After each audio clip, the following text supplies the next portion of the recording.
Saudi ജയിലിൽ നിന്ന്. ആ റഹീം, ഹായ്. ആ വിളിച്ചിരുന്നു അല്ലേ?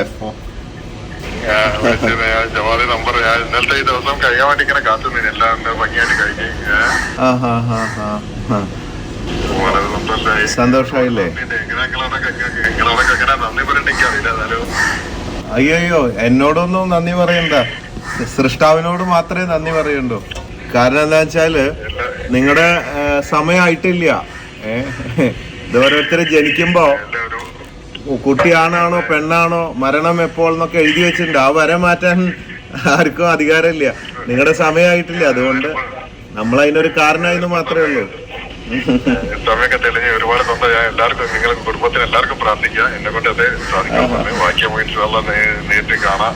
ഓ സന്തോഷമായിട്ടിരിക്കുക. എന്തായാലും ആ സന്തോഷം കണ്ടാൽ മതി. എന്തായാലും നിങ്ങൾ വിളിച്ചല്ലോ. ഒരുപാട് സന്തോഷം. അതെ, ഒരുപാട് സന്തോഷം. ഞാൻ സൃഷ്ടാവിനോട് നന്ദി പറയും. തീർച്ചയായിട്ടും ഈ കോടതിന്റെ തീരുമാനം അറിയാൻ വേണ്ടി ഇങ്ങനെ നിന്നിരുന്നു. ഏതായാലും ഇന്നലെ കോടതി പോയി എല്ലാം ഭംഗിയായി. എല്ലാവരും ഉണ്ടായിരുന്നു അവിടെ, വക്കീലന്മാരുണ്ടായിരുന്നു. അറിയുന്നുണ്ട്. ഒരുപാട് സന്തോഷമായി. ഞാൻ അറിയുന്നുണ്ട് ഓരോ സ്റ്റേജുകളും. നിങ്ങളെ കുടുംബത്തിന് എല്ലാവർക്കും എന്നെ കൊണ്ട് കഴിഞ്ഞോട് പ്രാർത്ഥിക്കുന്നുണ്ട്. ഓ ഒന്നും കുഴപ്പമില്ല. എന്തായാലും ഒരു ജീവൻ അവിടെ നിലനിൽക്കുന്നുണ്ടല്ലോ, അതാണല്ലോ ഏറ്റവും വലിയ സന്തോഷം. എല്ലാവരുടെയും സന്തോഷം അതാണ്. നമുക്കൊക്കെ ഒരുപാട് പേര് ഒരു ജീവൻ രക്ഷിക്കാൻ ഒരുപാട് പേര് ഒരുമിച്ച് ഒരുപാട് പേര് എന്തായാലും നിങ്ങളൊന്നും മറക്കാൻ പറ്റാത്തൊരു ഇതാണ് നിങ്ങളെ ഭാഗത്തുനിന്ന് കിട്ടിയത്. ഒരുപാട് താങ്ക്സ് ഉണ്ട്. നമ്മുടെ ഉത്തരവാദിത്തങ്ങളിൽ പെട്ട പല കാര്യങ്ങളല്ലേ ഇതൊക്കെ. നമുക്ക് അങ്ങോട്ടും ഇങ്ങോട്ടൊക്കെ ഒരാവശ്യങ്ങൾ വരുമ്പോൾ പറ്റാവുന്ന സഹായങ്ങൾ ചെയ്യുക എന്നുള്ളതൊക്കെ എൻ്റെ ഒരു ഭാഗമല്ലേ എന്നുള്ളത്.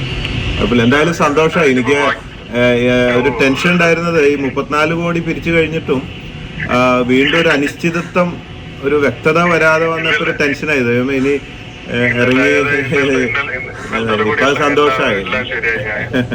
ഗൾഫിലെ കാര്യമല്ലേ, അതുകൊണ്ട് നമുക്ക് എന്താ പറയാ, ആയാലായി എന്ന് പറയാനേ പറ്റുള്ളൂ. അതുകൊണ്ട് അതെ അപ്പൊ അതെ അറിയാം. അത് അറിഞ്ഞപ്പോ വലിയ സന്തോഷമായി. കാരണം ഞാൻ മാത്രല്ല, ലക്ഷക്കണക്കിന് ആൾക്കാർ നോക്കിക്കൊണ്ടിരിക്കുന്നുണ്ട് നിങ്ങളുടെ എന്തായി എന്നുള്ളതേ. നമുക്കും ഒരുപാട് പേര് എന്നെ വിളിച്ച് ചോദിക്കുക എന്തായി. കാരണം ഈ കാശിട്ട് തന്നവരുടെ അടുത്ത് ഞാൻ ഇതിൽ നിന്ന് ഇറങ്ങിയെന്നുള്ളൂ പാത്രമായിട്ട്, റോട്ട് കൂടെ യാചനയായിട്ട്. പക്ഷെ കാശിട്ട് തന്ന കുറെ ആൾക്കാരോട് ഉത്തരവാദിത്വം ഉണ്ടല്ലോ. അപ്പൊ അവരൊക്കെ ഇങ്ങനെ സോഷ്യൽ മീഡിയയിൽ ചോദിക്കുമ്പോ ഗൾഫിലെ കാര്യമായതുകൊണ്ട് നമുക്കൊന്നും പറയാൻ കഴിയില്ലല്ലോ എന്നുള്ള ഒരു ഇതായിരുന്നു. ഇനിയിപ്പോ സന്തോഷമായിട്ടിരിക്കും. ഒരു കല്യാണം കഴിക്കൂ. കല്യാണം നല്ല സമയമൊക്കെ അവിടെ ആയിരുന്നല്ലോ. അപ്പൊ ലൈഫ് എന്താന്നോ സുഖം എന്താണെന്നോ ഒന്നും അറിഞ്ഞിട്ടുണ്ടാവില്ലല്ലോ. അപ്പൊ ഇനി കല്യാണമൊക്കെ കഴിച്ച് സുഖിക്ക് 18 വർഷം മുമ്പ് ചെയ്യാൻ ആഗ്രഹിച്ച കാര്യങ്ങളൊക്കെ ഇപ്പൊ വൈകിയ വേളയിൽ ഇനി ഒരുപാട് കാര്യങ്ങളൊക്കെ ചെയ്യാനില്ലേ എന്നുള്ളത്.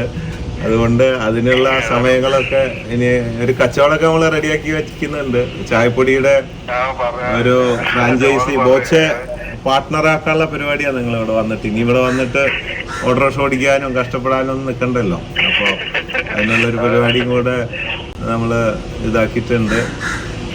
എന്തായാലും നമുക്ക് ഓരോന്നായിട്ട് നമ്മുടെ ജീവിതത്തിലേക്ക് ഇനിയുള്ള ജീവിതം മുമ്പോട്ട് കൊണ്ടുപോകാൻ സുഖകരമായിട്ട് ഉമ്മയ്ക്കൊക്കെ ജീവിക്കാനും സന്തോഷത്തിലും സ്നേഹത്തിലൊക്കെ ജീവിക്കാനുള്ള അവസരങ്ങൾ ഉണ്ടാവട്ടെ. എന്നെ കൊണ്ട് പറ്റാവുന്നത് ഞാനും ഒക്കെ ചെയ്യാം.